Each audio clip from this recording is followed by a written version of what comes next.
Hi guys, welcome back to another episode of Singaporean Talks Money.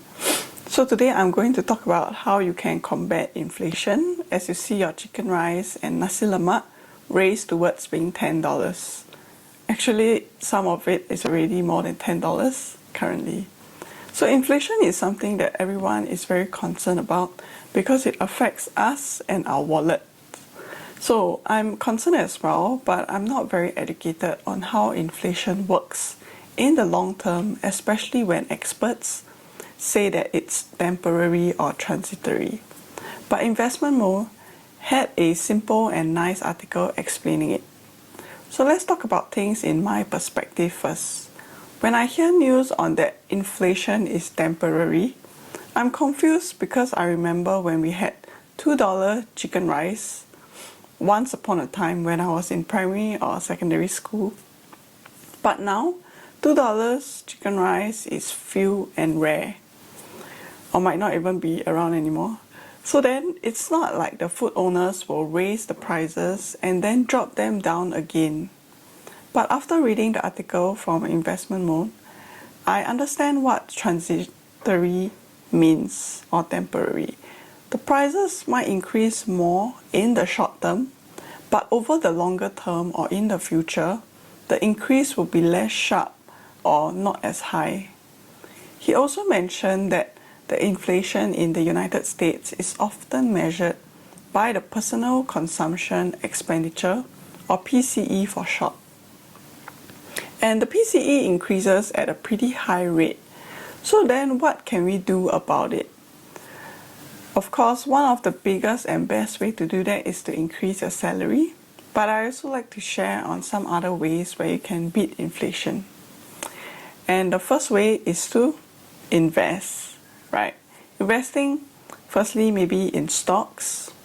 So stocks have a good inflation hedge over the long term with a positive return of about 7%.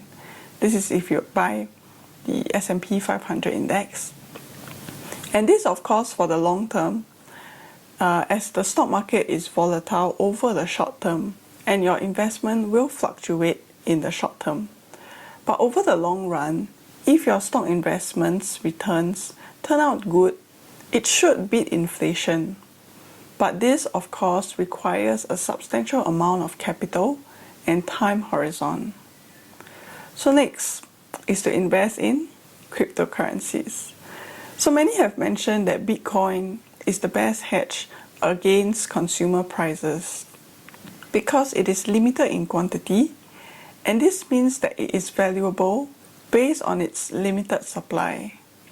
But of course, it might be a little early to say so, but I do definitely find it to be, as we do see companies choosing to have Bitcoin in their balance sheet. For example, Square, Tesla, MicroStrategy, Voyager Digital, and Marathon Digital Holdings, just to name a few companies. Cryptocurrencies, of course, for example, Bitcoin definitely carries more risk. So it really depends on your risk appetite and allocation. And the price volatility is definitely a lot more than stocks.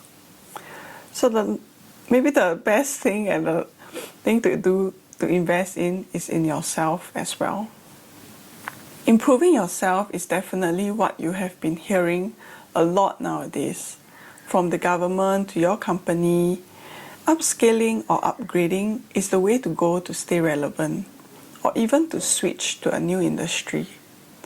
For me, I'm guilty of not improving myself, but I do like to try out new things, which explains the blog and also my YouTube channel. So although I wouldn't say that it is doing a great job, nor is it worth the effort based on the small, minute revenue that I get from it. But it forms as a small project that I enjoy doing on the side. And also because we're staying at home so often nowadays, it does keep me occupied. If you're older and instead want a safer approach to beating inflation, you can combine a variety of products besides investing in stocks. So for example, having an annuity that pays out is also a great way to preserve your capital And there are definitely different products that can cater to the different needs of an individual. And you will need to know your own risk appetite, but taking on some risk is necessary. Just make sure that you have sufficient emergency funds put aside. So I hope you guys enjoyed today's short video. Do hit the like button and subscribe to my channel. Thank you.